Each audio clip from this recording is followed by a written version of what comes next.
Good evening, Commanders, and welcome to Algorab AM. I am your host, Commander IFlippaDaSwitch, and the stars are beautiful.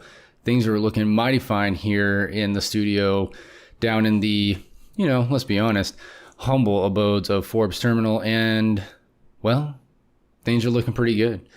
This is the official talk radio show of Sidewinder Syndicate. If you are not familiar, Sidewinder Syndicate is a squadron here in the Elite Dangerous universe where you can not only be part of a kick-ass community, but you can also have fun while doing it.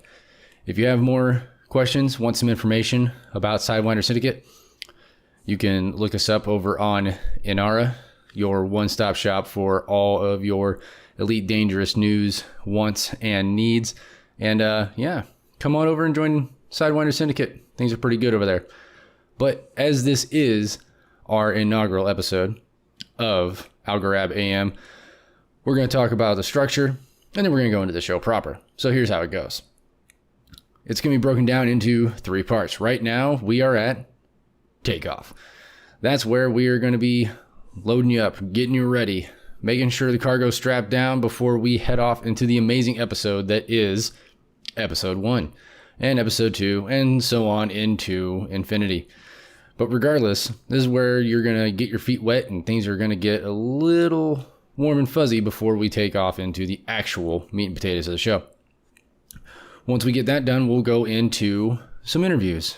We'll talk shop, maybe talk about FDev, maybe talk about Elite as a whole, but mostly we're going to talk about what's going on in Sidewinder Syndicate. The reason why is because Sidewinder Syndicate does a lot of great things as a community, but also takes itself pretty seriously when it comes to things like the background simulation and things like that. And by seriously, I mean we're actually trying to, take over the galaxy. So if you want to be a part of that, again, come on down to Sidewinder Syndicate. Things are fun. The people are good.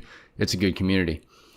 Once we get done with the player interview, where we're going to go through and talk to squadron members and get their take on not only the game, but the Syndicate, how long they've been playing Elite, their favorite ships, why they like flying with flight assist off for, all the reasons they're in. Then we're going to go into what's happening in our third segment. And basically that's going to be us talking about different events going on in Sidewinder Syndicate, such as the Heart and Soul Expedition going on right now. The official name is the Key to the Heart Expedition 2020, where a group of intrepid Sidewinder Syndicate squadron members are heading out to the Heart and Soul Nebula on a fantastic fleet carrier laden voyage that is going to result in a lot of exploration, a whole lot of shenanigans, and a pretty good time. So if you're interested in that, again, come on down. But with that, let's head into our first segment, where we will be talking to ImNotForce, Commander ImNotForce, and getting his take on the game and things as a whole. So let's check that out. All right, and we're back. So this is the part of the show where we talk to a member of Sidewinder Syndicate that maybe some of you don't know, maybe some of you do, but we want to get to know them, and we want to know a couple little things about them, like why'd you start playing the game? Have you invested half of your life savings into ARCs? If you have, how sick does your ship look? Things like that. And today we are talking to ImNotForce. How you doing, Hello. Force? Not bad, actually. Fantastic. So I actually ran into you the first day of the expedition. You helped me plot my way to my very first black hole, which I appreciate that. That was really cool. Also, probably the hardest screenshots I have taken in that game, because it really does warp space and light. Yeah, it's a little tricky. Yeah, but it was definitely cool. We got a really cool group photo. It's actually probably going to be on like our hip hop album whenever that drops.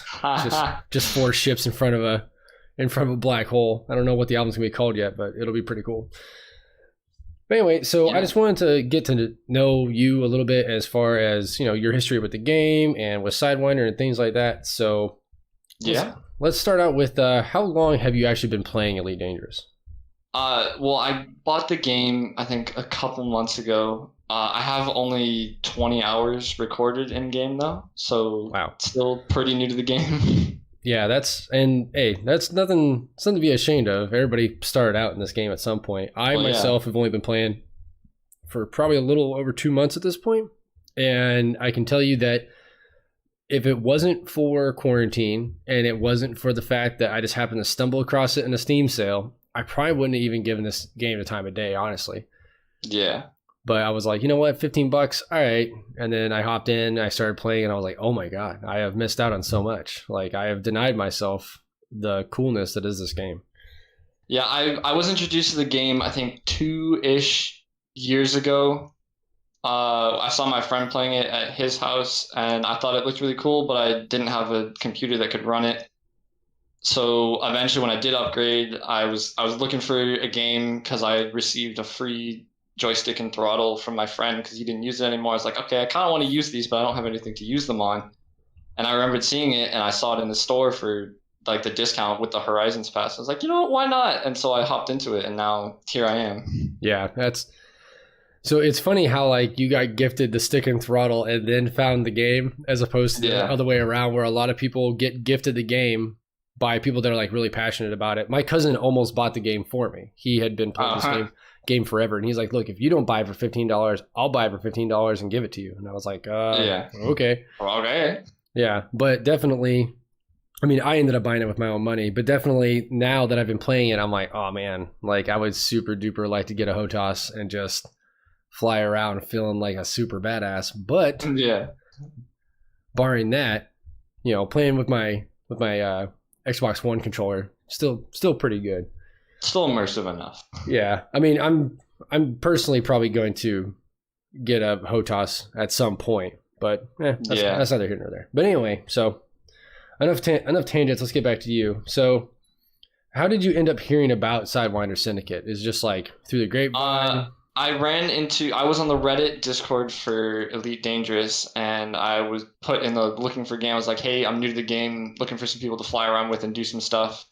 And Commander Rin actually was like, hey, you know what, we can help me find this Thyroid sensor or something. So we went and did that.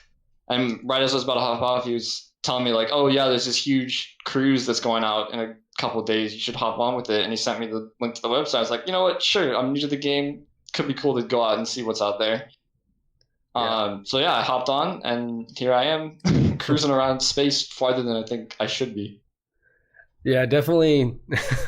It is funny because when I first saw your ship and I was like, oh, he's got a Cobra, that's cool. And then you're like, yeah, this is my second ship. And I was like, oh wow, he is so new to the game and he's so far out here now. But, yeah, it kind of feels like I went off the deep end, but the deep end is pretty forgiving. Yeah, I mean, it's definitely something to be said about this game where like you can just, you know, I mean, granted, the Cobra is nothing to sneeze at. It's a pretty good ship. Yeah. But that being said, it's definitely not the one that I personally would outfit with some stuff and be like, you know what I'm going to do?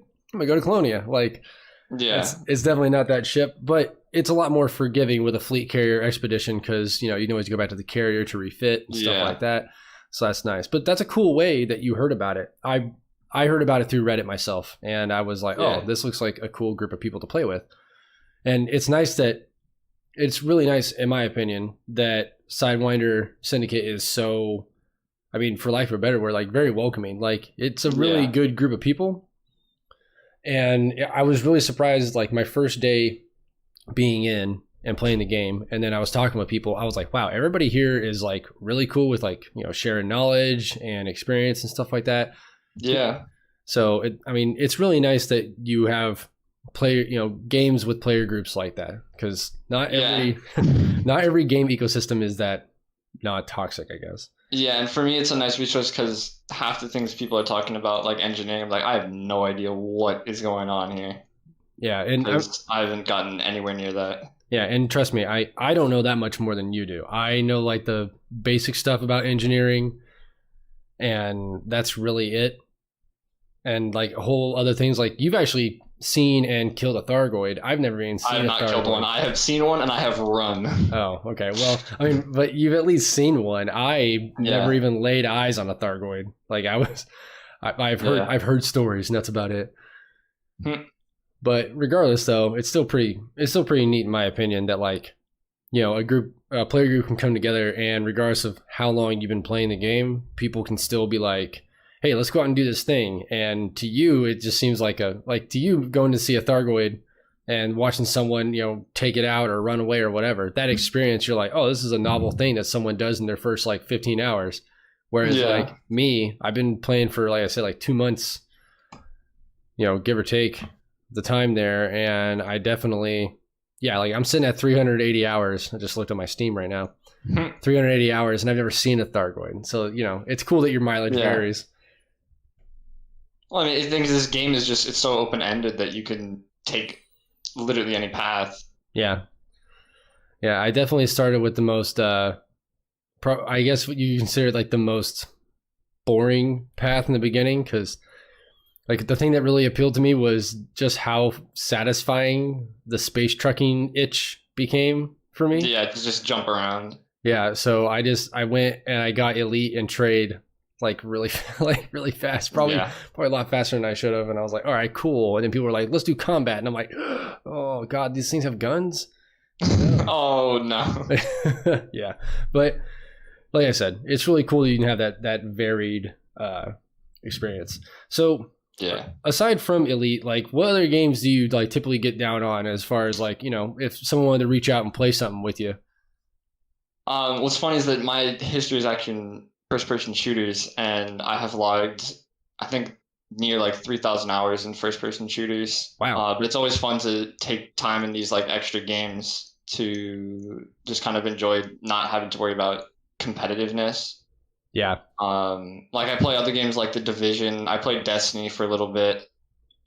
But all of it, like I don't have as much fun playing it, but it's nice to relax. Like at the end of a day, if I've kind of outdone my competitiveness, I can just go and relax.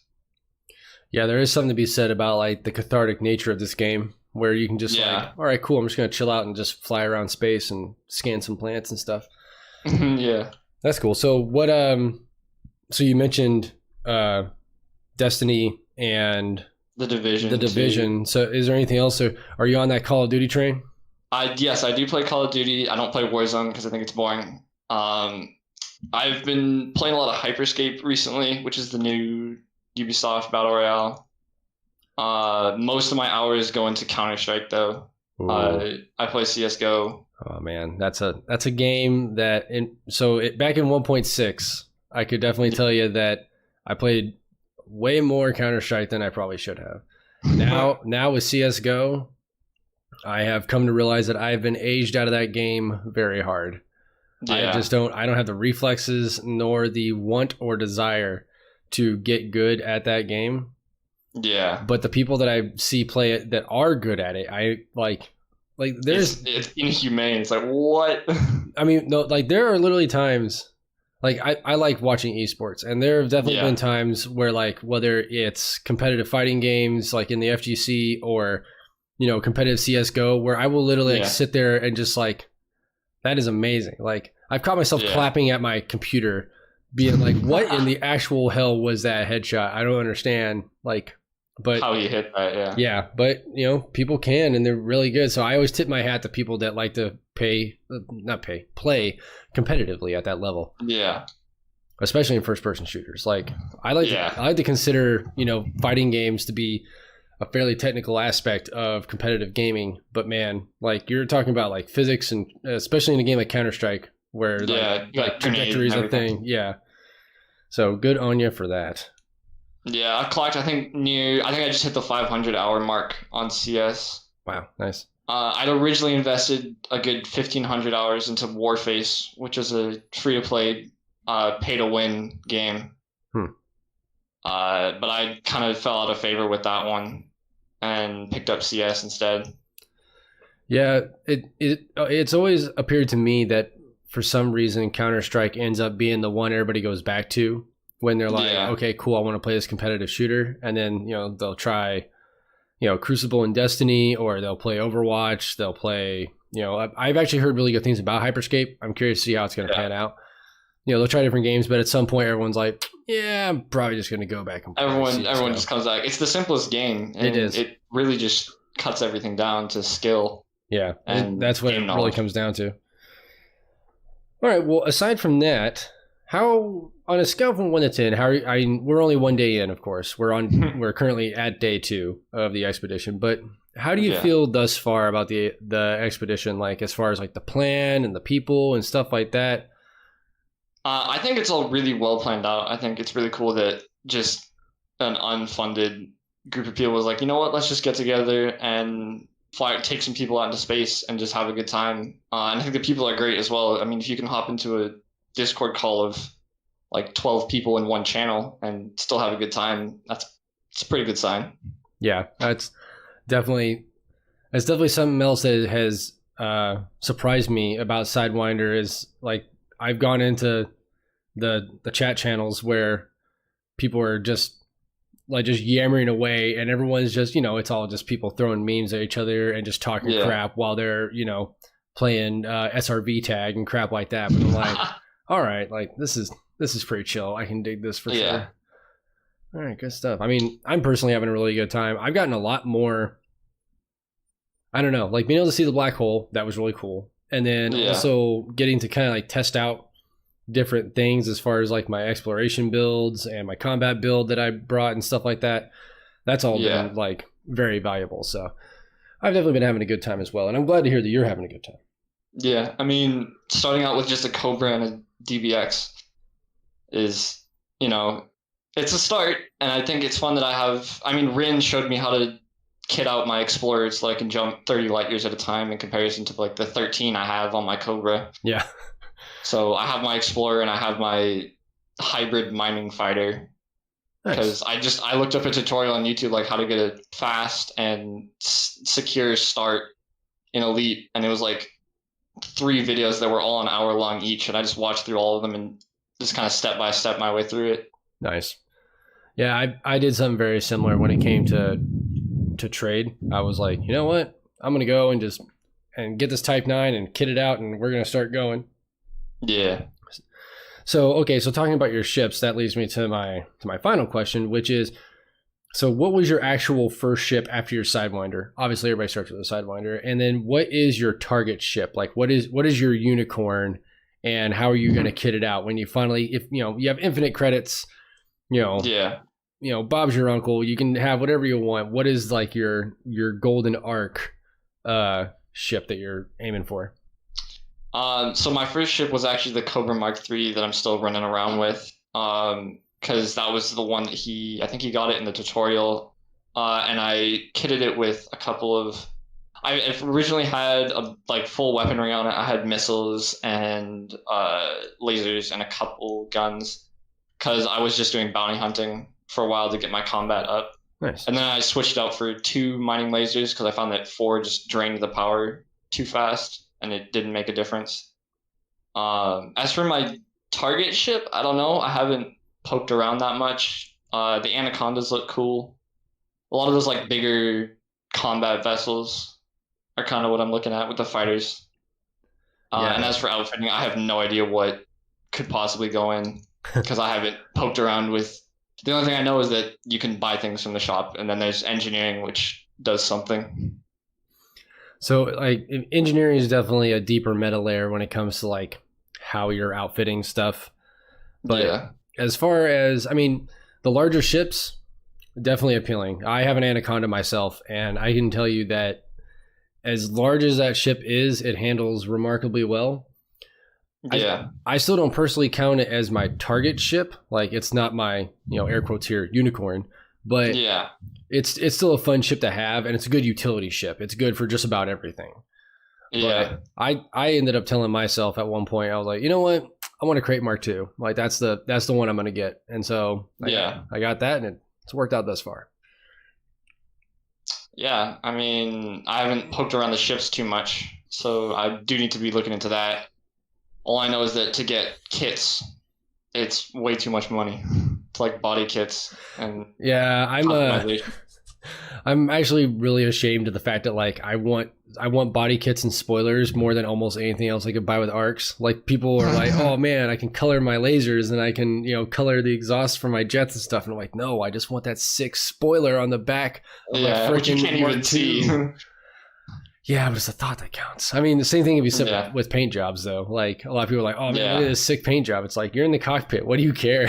Yeah. But it's still, I don't know. I mean, the same thing can be said for, like, I mean, hell, hats in freaking Team Fortress 2 or, you know, the cosmetic, different knives and stuff in CSGO. So, yeah. I mean, the guy that you're using that knife on is not going to see it until, like, the very last second. And then he's going to be like, oh, man, sick blade.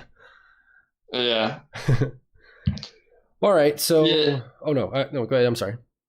Well, I was just gonna say that like in some games, it's at least for me, cosmetics have always been about how I see it. It's less about how they see it. Yeah. So that's why I've always been attracted to getting the customization. For sure, and that's why like I'm over here wanting to get spoilers and stuff like that, even though I know it's pointless. But it's like, man, but it's gonna look so sick when I do. Yeah. Every time I go into a station, I'll be like, oh man, look at my super cool ship. Yeah. All right. So I don't want to keep you here too long, and I do appreciate your time. What I do want to do though now is open the floor to you, so you can plug anything you got going on. You did mention to me yesterday you have a YouTube channel, so yes, I do. Give you a chance to shout that out, and then also throw some shout outs to any commanders out there that you want to. You want to say thank you to or what's up or anything like that. But yeah, man, the floor is yours. All right, yeah, so I do have a YouTube. It's the same as my commander name, ImNotForce. The name came from there being too many channels named Force, so I had to go with something unique that people could find if they were told about it and they wouldn't have to poke through a ton of them. I also do produce music. I'm on all platforms. Infinite Edge is my tag. Just infinite space edge, capital I, capital E. Other than that, that's pretty much it. I would like to thank Rin, who introduced me to Syndicate and brought me onto the cruise just a couple days before it was starting. But other than that, yeah, that's about all I got. All right, cool, man. Well, again, thank you for your time. I look forward to winging up with you in the game and throughout the expedition and further on into the future. But yeah, with that, we are going to head on out. Thanks for coming out, ImForce. Yeah, thank you. All right, and welcome back to our third and final segment, where we are going to be going into a little bit of what is going on inside of Sidewinder Syndicate. For that, I have with me my good friend and the esteemed captain of the voyage, Commander RearAdmiralPants, and he is currently in charge of the facilitator therein, and I guess the big brain behind the 2020 I forget the name. Oh yeah, the Key to the Heart and Soul Nebula expedition that Sidewinder Syndicate is currently on. So hello, Admiral Pants, and welcome to the show. Thank you. I'm thrilled to be here. So, first off, let's get a little bit of background here. How long have you been playing Elite? So, I've heard of Elite for years now, but I just picked it up in early February of this year, after I learned that my brother-in-law was playing it pretty much on an addicted basis. And we're always looking for ways to kind of game together, since he lives in Oklahoma and we're both big video game nerds. So yeah, I've only been playing for, I guess that makes it 6 months. So I'm fairly new. Okay. And how did you end up hearing about Sidewinder Syndicate? What brought you into the fold? So yeah, most MMOs, the whole notion of like guilds and squads really turns me off, especially if they're basically required to access like endgame content. Mm-hmm. Like that's basically the reason that I've really stayed away from MMOs like for the past, I don't know, 5 or 6 years. But I found a Reddit post, I would say maybe a month before you guys did the Rosette Nebula expedition. And it was just like it was a simple post just saying, like, we're a laid back guild. We go back a long time. We don't care what your play style is as long as you're respectful. Join us, see how it feels. And I was like, okay, this sounds, down to earth. This sounds like, not intense people that need me online 7 days a week, 8 hours a day. Like, this isn't a second job. I might be able to handle this. So I applied, and everybody was incredibly welcoming and incredibly friendly. It was a very positive experience, and I immediately started looking for ways where I could contribute because I felt that they had done a lot for me. And so when I got my fleet carrier, I immediately just started thinking of like ways I could enhance the squad's I don't know, enjoyment of the game. So I just started thinking about ideas, and I guess this is the first result of that process. Cool. And that's a great reason, as far as that wanting to give back to the squad, to the community that you're a part of and stuff like that. I think it's a really big indicator of the quality of a group of people, especially in a game like this. I totally agree. And it seems like there's a lot of people in the squad that operate in that fashion. Yeah. And it's funny that you mentioned, like, after a while I was like, like, how can I contribute and stuff like that? And to be perfectly honest, that's why I wanted to start the podcast. That's why we're doing Algorab AM, because I was sitting there and I was like, well, I only have a handful of useful skills, and one of them is talking and the other one is being able to push a button to record me talking. So I was like, all right, cool, I can do that. And when they signed off on it, I was like, sweet, I can help out, because I don't have the 5 bajillion credits that's required to get a fleet carrier. So I was like, well, but I got this here microphone, so I guess I'll do that. But so yeah, this is a great idea. I'm excited to see how it pans out. Yeah, time will tell for sure. Of course, and I don't want this interview to be like all about me and stuff like that, but I'm hoping this can not only be entertaining but be a resource for players as well. So hopefully, if it can meet those goals, then I'll be happy with the end result. Which for sure, So it's all we're really trying to get at the end of the day before we lay our heads down and be like, did I do good? Okay, I did. And then I can go to sleep, with a clear conscience and stuff. So as far as the actual planning and stuff like that, how long was the planning process in play? So you say that you've been with Sidewinder for right before the Rosetta expedition? Yeah, about a month before that. And I kind of forget when that was, because I was actually in the hospital during that expedition. So it's kind of been a crazy time for me, but I know do you happen to recall when the Rosetta expedition was? It's been a few months. Yeah, I've actually only been with Sidewinder for about a month, actually. Okay. Like I've only actually been playing the game for 2 months. So your chronology actually goes back further than mine. Understood. So I suspect I joined, probably in the early May, late April region. Okay. But so as far as like the planning and stuff like that, like once you had the spark of the idea to do this expedition, like how do you go like as far as like the planning portion of it? Because it's really easy on paper to be like, all right, cool, we have a fleet carrier, we have people that want to go places, we'll just go places. But you're also, it's like herding cats, you know what I mean? Like you have all these players that they're doing different things, not just in the game but in real life. And then you're also having to like, you want to plan a trip that's interesting, but you also don't want to break the bank on trying to get 10,000 million tons of what is now essentially the rarest resource in the entire game. So like it's essentially like trying to go on like a cross country trip if you were doing it in like the Mad Max universe, where you're like, all right, we got this much gas to go this far. We're going to go see the green place and come back. And then hopefully the green place is actually there. Yeah.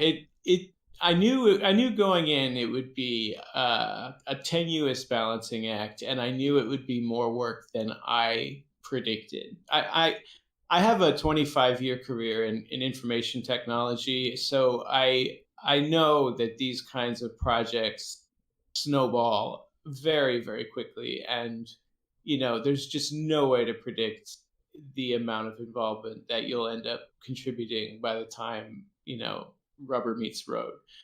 So I started planning this, I would say, about 4 to 5 weeks before we launched, and that time frame was actually a little bit short. Like I would have preferred to launch later, but due to some other guild events and the fact that we were getting later in the year and the summer's ending and people's schedules start to ramp up in the fall, I made the decision, to get it out of the way before September. So that's why I kind of made that, I took that risk. There were a number of reasons I wanted to put this together. So one of the two things you said, the assumptions that you thought I made, that people wanted to go someplace and explore, I wasn't certain about that. I didn't know how people felt about just exploration. And as it turns out, with the people that we've started involving in the expedition, actually just over the past 2 weeks, we're doing a lot more than just exploration. But I wasn't certain if people would find an exploration-focused expedition just really boring, or if there would be a lot of enthusiasm, or someplace in between.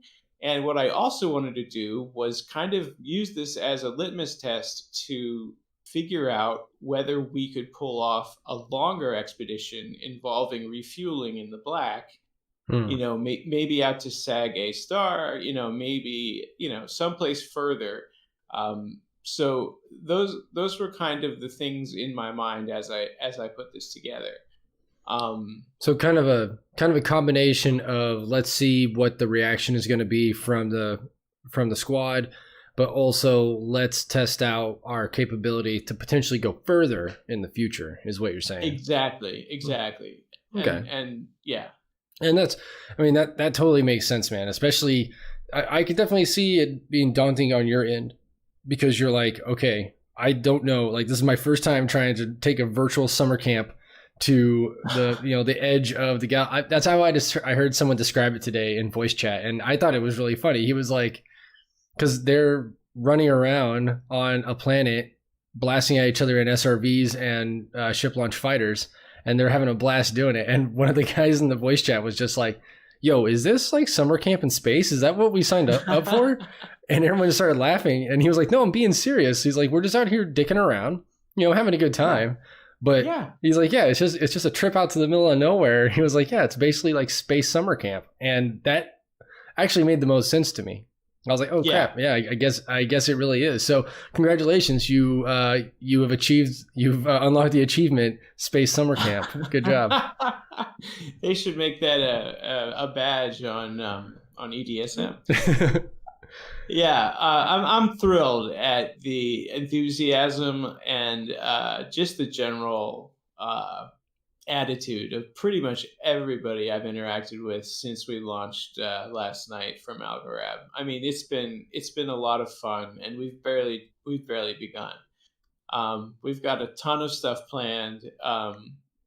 In terms of head count, we're kind of right where I'm still not sure if a longer expedition is going to be possible. That requires some pretty intense mining in the middle of it.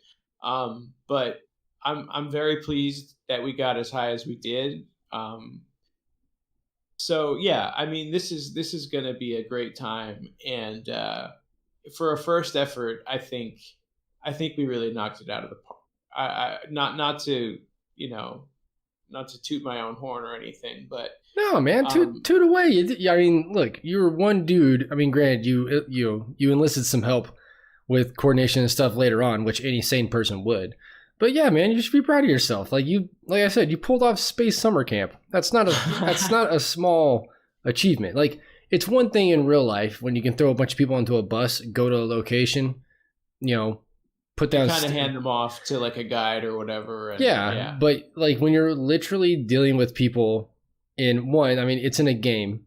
Two, exercising the best control you can within the limitations of that game, understanding the limitations of freedom inside that game. Like, some people have only come out here with ships that have like a 13 light year jump range. If they get stuck, they're stuck. You know what I mean? Like, if something happens and they can't jump away to a bunch of fuel stars to get back, they're hosed.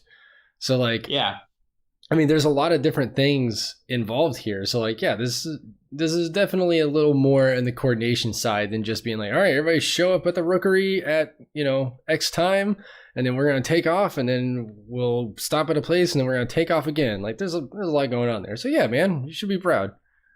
Yeah, I mean, thank you, and I appreciate that, and I am. But I do want to take advantage of what you mentioned, and definitely acknowledge two people.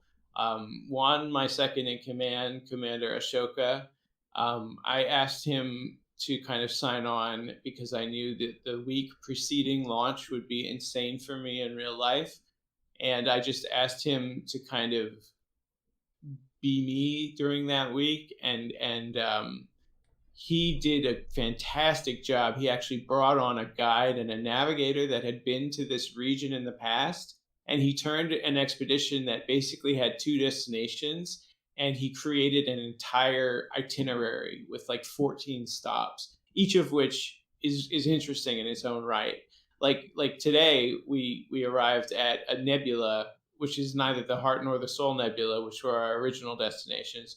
We're going to be going to a star-birthing region. We're going to be going to some lore-related Raxa question mark type stuff. We're going to be it's all over the place, and he managed to do it all within the fuel requirements and the range that I had set out as maximum. So I mean, those guys, Ashoka and this gentleman, he says, just call me the Richard guy. He has a really long commander name. It starts with Richard. Yeah, but they've been fantastic helps, and I couldn't have done this looking back without what they've contributed.